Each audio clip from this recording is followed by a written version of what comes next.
আসসালামু আলাইকুম রহমতুল্লাহি ওয়া বারাকাতুহু ইন্নাল হামদুলিল্লাহ ওয়াসসালাতু ওয়াসসালামু আলা রাসূলিল্লাহ আম্মা বাদ 2026 হজ সফরে আমি আমার সফর সঙ্গে যারা আছি তারা সকলে আজকে তায়েফ সফরে এসেছিলাম। আলহামদুলিল্লাহ তায়েফ সফর এসে তায়েফের সৌন্দর্য, মনোমুগ্ধকর দৃশ্য আমাদের হৃদয়ে আনন্দের দোলা দিয়েছে।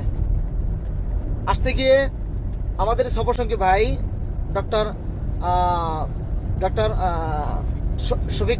শফিক রহমান ভাই, তো ভাই শেখ ইনায়েতুল্লাহ আব্বাসী তার কথা বলতেছিলেন যে তার অবদান, তার যে দাওয়াতি মাঠে, দাওয়াতি ফিল্ডে তার যে খেদমত, এবং তিনি তার জায়গা থেকে সৌদি আরবের যে আন্তরিকতা, মহাব্বতটা রাখেন, এটা আসলে প্রশংসা দাবি রাখে।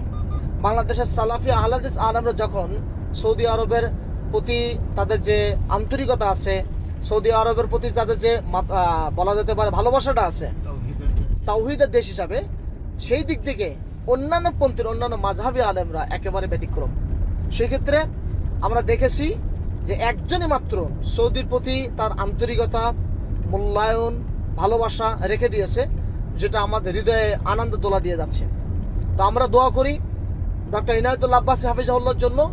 রব্বুল আলামিন তিনি যে স্থানে থেকে দাওয়াত দিচ্ছেন, আমরা আশা করি আল্লাহ সুবহানাহু ওয়া তাআলা তাকে বিশুদ্ধ আকীদার উপরে টিকে থাকা তৌফিক দান করুন।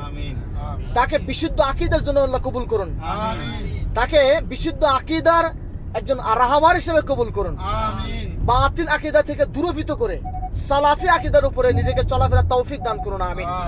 আল্লাহ সুবহানাহু ওয়া তাআলা তাকে সহি বুঝদান করুন, এবং তার প্রতি আমাদের যে ভালোবাসা আছে, ভালোবাসা থাকবে, তাকে আমরা যেন সামনে এগিয়ে দিয়ে বাংলার জমিনে সালাফি রাহবার হিসেবে আমরা দেখতে পারি, আমরা সে আশা ব্যক্ত করছি। আল্লাহ তাআলা সে তৌফিক দান করুন। আমিন। আসসালামু আলাইকুম ওয়া রাহমাতুল্লাহি ওয়া বারাকাতুহু।